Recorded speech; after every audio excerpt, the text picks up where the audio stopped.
Power begins from within. If you're aware of who you are, if you're aware of what you're good at, what you're not good at, if you're able to see how emotions kind of govern your life, if you can learn what your weaknesses are and how to control them, you can't ever get complete control, but awareness is almost enough.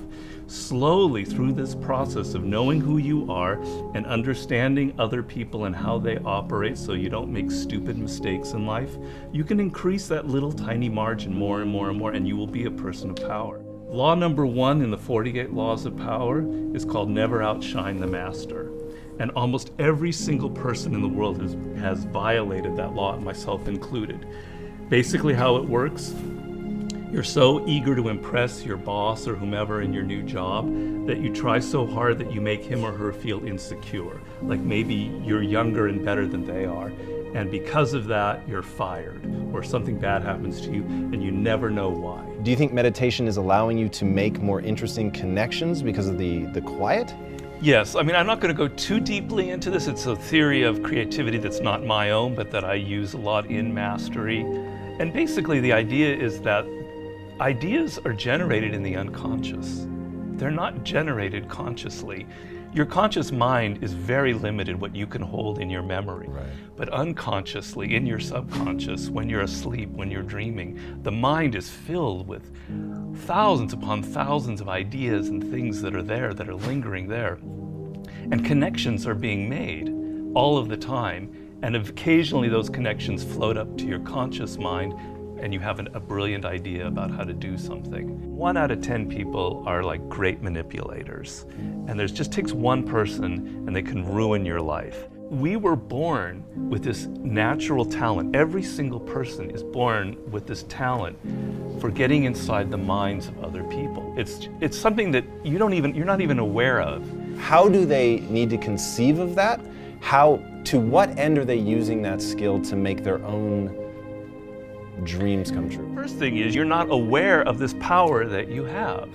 You're walking around in life, I'm not critical because I'm the same, sort of sleepwalking. You're inside hearing your own thoughts day in, day out, like a continually, circling loop in your head.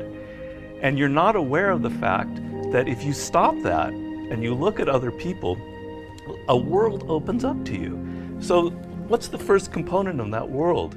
Nonverbal communication. 95% of what really matters in communication between people is not through words.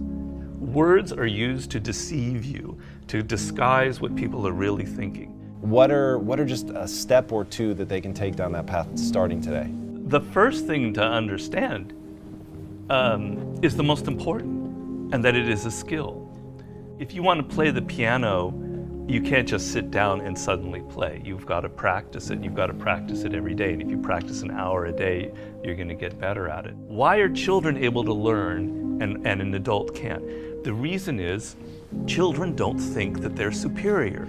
They don't think that they already understand the world. They're this small. They're weak. They're defenseless. They have to learn or they're going to die. They have to learn how to speak the language. They have to learn what's going on with their parents, or they're literally going to die. Do you have tricks that you use for ensuring that genius does not become a young man's game, that your books truly get better and better over time? Basically, every time I begin a book, I'm deathly afraid of failing. I feel like, it's not going to sell as well as the last book. I'm losing it. I got to go back to square one. Each project, each thing that you do in life, you have to kind of create that feeling in the gut like, I don't know if I'm going to be able to pull it off. I don't know if I can go 12 rounds with Floyd Mayweather this time. I don't know it. The secret really to success in life, I have to say, is retaining, I talk about this in Mastery, is retaining your childlike qualities. If you're completely a child, that's not going to work. Negative capability is rule number 1 for being a creative person. And if you don't follow anything else in Mastery, that would be enough. The ability to keep 2 ideas that contradict each other in your mind without feeling uncomfortable, without having to come to a conclusion. You can think about something without rushing to judgment and conclusion. You can be in the moment. You can say, well, it could be this, it could be that, it could be that. And you don't have to decide whether it's A, B, or C. You're open to adopting 3 or 4 different viewpoints. If you love music, don't quit your job and play guitar. Like, you're gonna have a hard time feeding your family. But you have advice for them. What is that advice? Yeah, but people say, live your passion. So these are cliches, and nobody changes their life based on a cliche.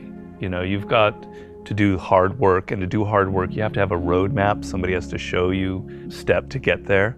Working for yourself, starting your own company, doing what you love should be everybody's goal. The process begins by first knowing what you really love. And believe me, I do a lot of consulting. A lot of people have no self-awareness. They don't even really know what it is that they were meant to do in life. They loved music when they were a kid, but then they got into law or whatever because of their parents, and then they don't know who they are anymore. Well, do I really like music?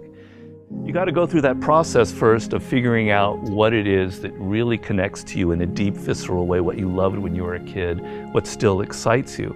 Once you go through that and you understand it and you've got some clarity about it, okay, how do I incorporate that in my life? So if you're 23 years old, it's a little easier. I love music, but I'm not a musician because I've not been practicing it. I just love music. But I have a real good sense of business. I've been studying business and I have an MBA, etc. Okay, I've got to now find a way to craft a career that combines my knowledge of business and my love of music. And if I follow that and I do it smart and I plan it out, eventually what starts out with more business than music will end up becoming more creative as I get better and better at it. How do you prepare somebody to survive that initial stage of boredom and pain? Well, pain is great. You've got to embrace pain. Pain is pleasure. You've got to make the connection between the physical and the mental. Well, you know that when you're exercising, when you're running or you're working out or whatever, it hurts, but it leads to something pleasurable. You have to be able to translate that to mental things. And if you make that switch in your mind, it is mind-blowing what can happen to you. Who are the most messed up people in the world? Spoiled kids.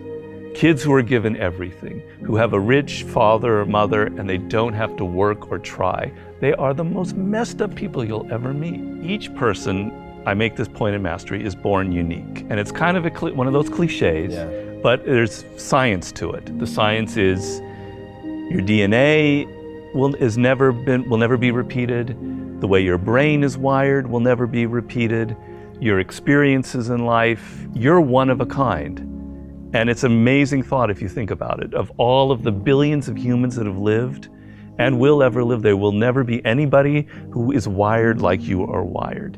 And the problem in life is as you get older, you can become more and more like other people. You spend a lot of your time thinking about what other people like, and you're not aware of what you like. You go into careers because you listen to other people. If you look at all of the brilliant people who've succeeded in life, if you look at a Steve Jobs, you look at an Elon Musk, etc., there's nobody else out there like them. You're never going to be able to pinpoint one other person like them. They are completely unique, and those are the people that end up having power in the world.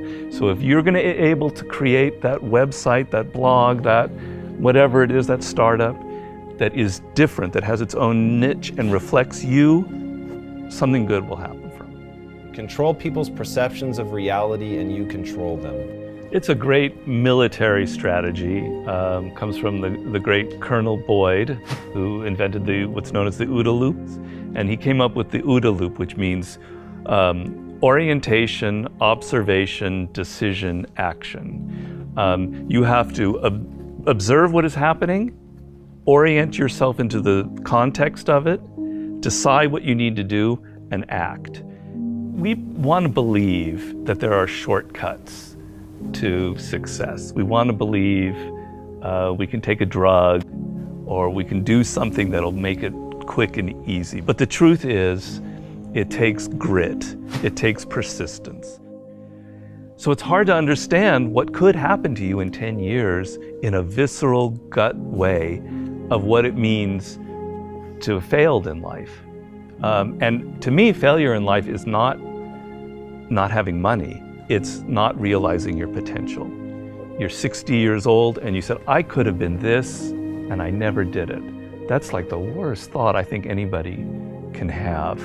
And you don't think about it in the moment because your life is okay, but you've got to wake up and understand that there's an urgency here, and that if you're not practicing something now, if you're not aware, if you don't have a path towards something better, you're rotting on the vine, and that day of reckoning will come at some point, and it will be painful. You're not going to feel it suddenly, it'll be slow, but it'll come and it won't be good.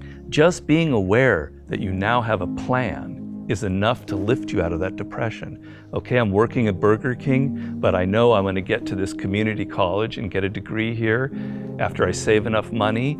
Having a goal is like, will change you completely from being depressed or not taking care of yourself to being energized and moving in the right direction.